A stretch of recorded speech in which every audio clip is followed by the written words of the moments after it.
मुझे मीठा पसंद नहीं। नए शहर में व्यवस्थित होना तभी पूर्ण माना जाता है जब अच्छी काम वाली मिल जाए। सोनल की तलाश भी आखिरकार पूरी हो ही गई। घर की साफ सफाई और बर्तन के लिए उसने चंदा को रख लिया। कम बोलने वाली, साफ सुथरी चंदा का काम बढ़िया था। आज तक उसे कभी भी टोकने की जरूरत नहीं पड़ी। बस उसकी एक ही आदत सोनल को अखर जाती थी। वह जब भी उसे खाने पीने को कुछ देती, वह ना खाने का कोई ना कोई बहाना बनाकर उसे पर सरका देती।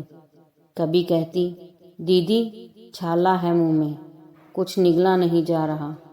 कभी यूं ही बिना कुछ कहे खाने की वस्तु छोड़ जाती।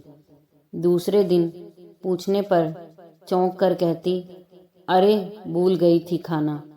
सोनल कभी सामने ही खाने को इसरार करती तो वह साफ मना कर देती, बहुत जल्दी में हूँ दीदी।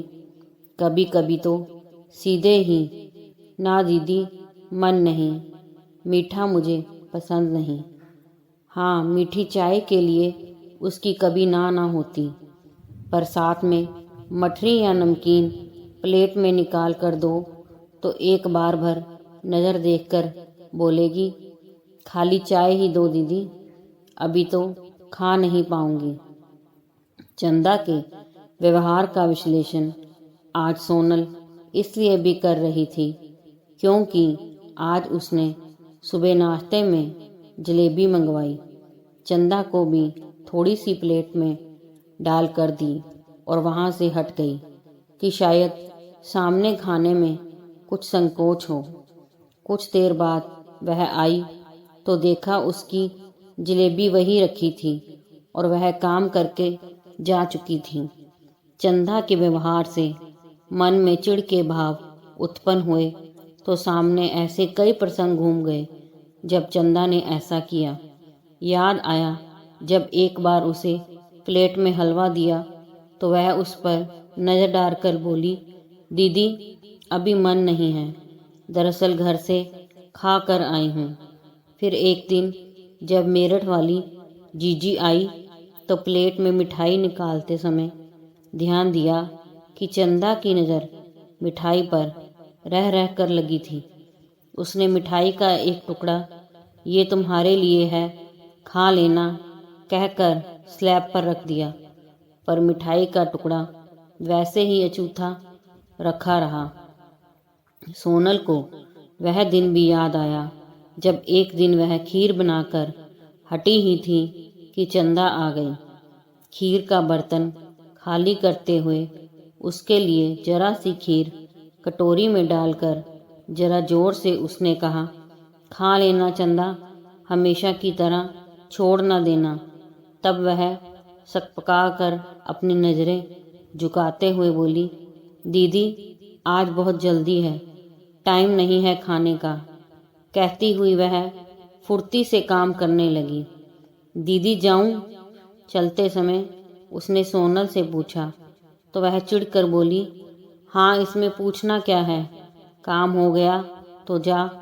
यह सुनकर वह सिर झुकाए निकल गई। उसके लिए कटोरी में निकाली खीर को उपेक्षित पड़ा देख मन खिन्न हो गया था। खुद पर कोफत हुई कि क्यों उसे खाने को कुछ देती है। मन ने तुरंत चुगली की कि क्यों वह उसे खाने को देती है। मन में गहरा बैठा था कि जब भी कुछ अच्छा बने तो थोड़ा सा इन्हें भी दे दो तो शरीर में लगता है। इसी के चलते चाहे ना चाहे वह देने वाली आदत से बाज ना आ पाती। पर आज तो पानी सिर से ऊपर चला गया था। गरम गरम जलेबी छोड़ गई।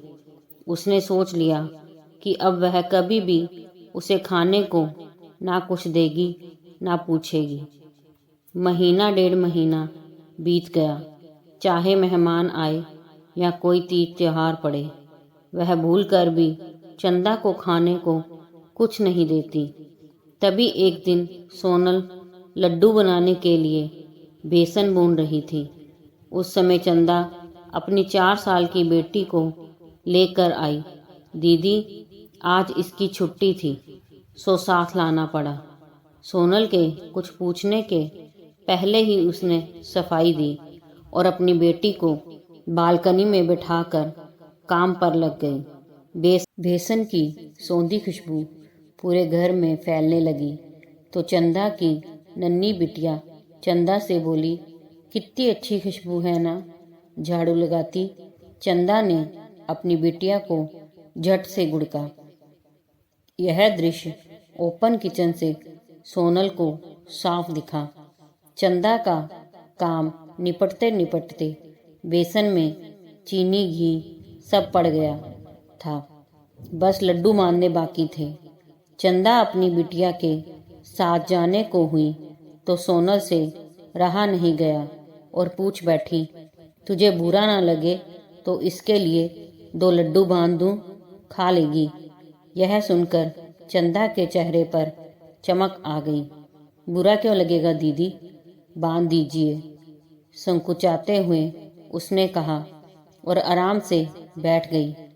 आशा के विपरीत मिले जवाब पर सोनल हैरान रह गई। हाँ में जवाब मिलते ही उसने जल्दी जल्दी बड़े बड़े 2 लड्डू बांधकर उसे प्लेट में डाल कर दिए तो वह जल्दी जल्दी अपनी बिटिया को खिलाने लगी। मुझे मीठा पसंद नहीं दीदी, कहने वाली चंदा बीच बीच में खुद भी लड्डुओं का स्वाद चखती रही।